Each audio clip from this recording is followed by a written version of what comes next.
begin? All right, let's do this. Son of a biscuit eater.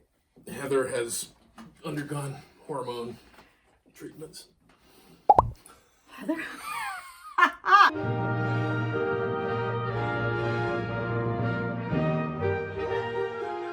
And we're back! We are back, and we are back today with our special guest, Brad Remington Myers. Thank you very much. Good to be here, Vicki. Yes, thank you. And Heather has been called away on important grammar business. And so Brad, who is a good friend of mine from days of old, Indeed, has agreed to come in and be in her stead. So we're going to start off with Brad telling us a little bit about himself and why you should care what he has to say about grammar. Brad, hit it. Well, one reason you should care about Yes. what I have to say about grammar is I didn't teach it. Teach at USC. Yes. Writing. And were you not the youngest person to ever teach English at USC? No, that can't be true. I thought you said that once. I don't think I Did did. I make that up? No, I like it though. Let's just I tell everyone let's that. just say it's true. No, USC has a fantastic writing program actually, and they, as a graduate student there, they give us control of the class. So I had my own class, got to come up with my own theories and whatnot, and people are paying a lot of money these days to get into USC. True. So it's a fine school. No, but I think one of the reasons I'm here is that Vicki and I go a long way back. I'm a huge fan of Vicki. Oh, I'm a fan of Brad. And you should listen to what songwriters have to say about writing, I think, in the same way you should listen to what poets have to say about writing is a kind of poetry. True. They have an economy of words, and they have a certain sensitivity to language that I think is to be admired. So you should listen to me because I have fantastic taste in writers. True. And also, And friends. one of my favorite things about Brad's story is that when he was teaching at USC, he held office hours at the local pub. That is true. That was one of there were a group of us. Those were good times, actually, now that I think about it. But the other thing I did, remembering the good old days, I was a little bit ahead of myself. Yeah. This was the days of cassette tapes, because there were these things, they were magnetic, you charged them, they recreated audio. You had to have a pencil to... But I would, maybe because I was late, I just hated marking up my students' writing. One, because it feels too adult, I was pretty young, and it's intimidating to get red all over. Or even, I experiment with other colors, but it's intimidating. So I would record commentary on cassette. So everyone had to bring a cassette, and then I would record over the course. It was a kind of an innovative thing, and now it would be super easy to do digitally. Yeah. But at the time, it was rather complicated. You were ahead of the game.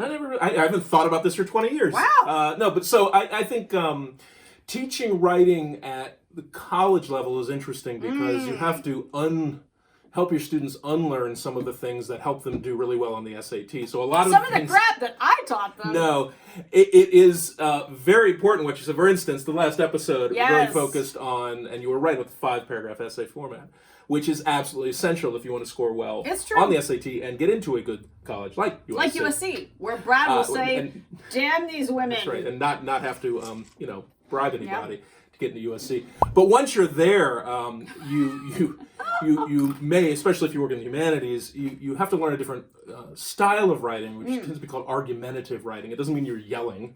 It means that rather than the sort of categorical essay where you have a thesis statement, and you have your 3 paragraphs, for instance, the political, economic, and social consequences of whatever, and then the conclusion where you reiterate what you said, like a bad preacher.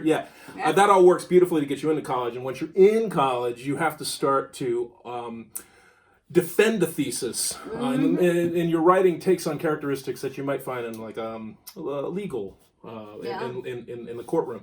So some of that means unlearning what you've learned. But this is just to say that there are many different ways to structure your writing. There's no one right way, one wrong way. However, there are correct ways given the purpose. Yes. Before you, if the purpose is to do well on the SAT, by all means master the categorical essay. But when you get to college, expect to get a D. So here's the thing. If you are just trying to knock something out, listen to Pinky. If you are elevated and you are trying to do something super fancy, not true. Listen to Brad. If you want to fail repeatedly and be working on a project for 20 years that has never come to fruition, I'm your man. No, I'm your man. Brad is remarkable. has helped me with my students because he is an expert on Emerson. And as an expert on Emerson, he also then... A fine writer. Yeah, by the transitive property, he is... Wow, I said transitive property! This is happening! That's your... Oh, hang on. I don't know if it's a grammar point. It's more of a mathematical point. Hey, I'm allowed to have a math exciting moment. Here we are now, drunk grammar. Brad and I are working together these days. And this just seemed like the perfect fit because Brad is a man who knows his wine and knows his grammar. Now, what wine are we drinking today, Brad? Today, Victoria, we are celebrating a California red wine from Sonoma. It is a California red wine because it does not identify the grape varietal, which usually is a warning sign. However, in this case, I believe it's a Pinot Noir. Okay, it tastes like a Pinot. It's quite lovely, as Pinots from the Sonoma Valley tend to be. This is the Well Red. And I picked it just for that because... R-E-A-D. Yes, Brad is well read. Well, in a different way than you are. I mean, I would say that between the two of us, we cover just about everything that's been written in English in the past 400 years. It's not even an exaggeration. True. I tend to skew. You have literature covered. I have all the nonfiction covered. Yeah, but I've been leaning in that direction. I've been trying to. Oh, you have been. It's just frightening to me. So have a gander at that. Well read. I've got to say, it's lovely. And the price point, you can't. What is the price point? $5.99. Holy. $5.99 for some well read. You can. We're gonna call that a value wine. Yeah. Definitely. Yeah, get in there. It's got a great label. Yeah. No detectable sulfites. We also have, in case that we run out of that, because as you know, Heather and I often run out of bottle one. We also have Unsung Hero, which is a Shiraz. Now I picked South this African Shiraz because Brad is often the unsung hero of most things. So today, what we're talking about, because we already said what we're drinking, so what we're splaining today, Brad, what are we splaining? I think we're going to explain hyphens. We're talking about punctuation a good bit. While we were pre-gaming for this episode, we were talking about different punctuation issues and how it's kind of a thing. Well, I think we were talking about punctuation, which is an aspect of grammar that many people have very little patience for.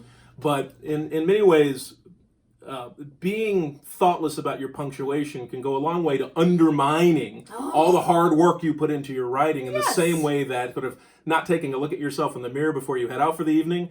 You can put, it's good, attention to your look, attention to your wardrobe. But if you've got cat hair stuck, that's going to send a wrong impression. Pay attention to your punctuation. There's some rules that sometimes scare people, but there are a few rules that I think are a lot easier than people think. And I think hyphenization is one of them, and I also think the use of the comma, which probably deserves its own show.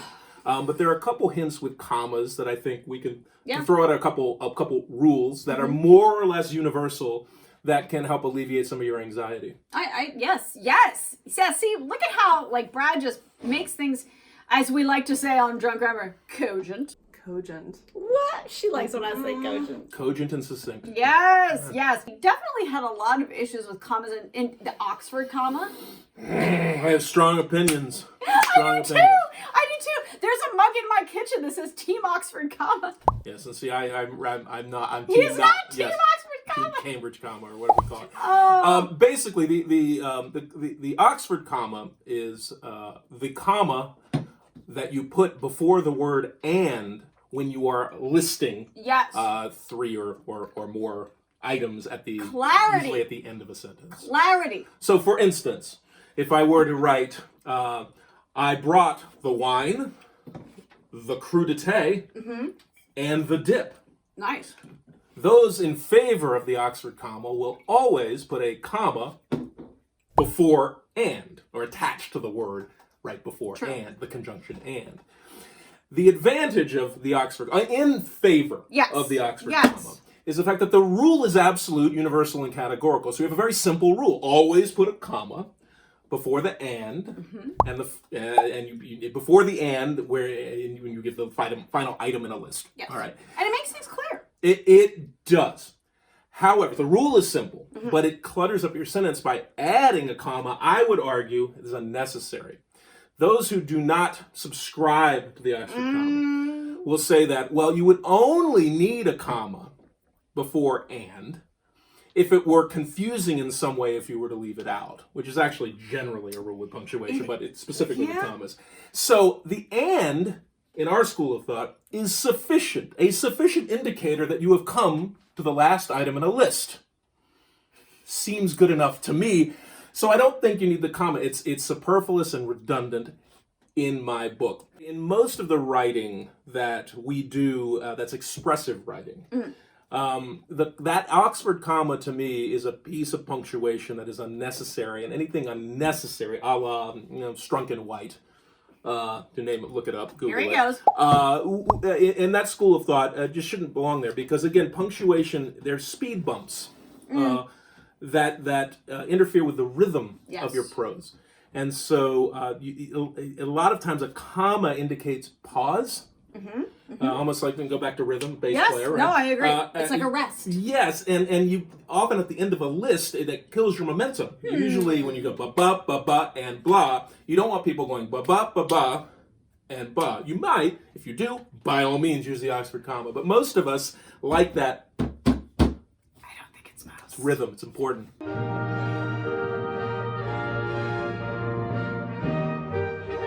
The cashier today, she said, I want to be on Drift Grammar because I want to go, woohoo, Trader Joe's. And I said, we will work on that for next season. Yeah, we're starting a trend of guest hosts. Yeah. Heather better watch it. Yeah.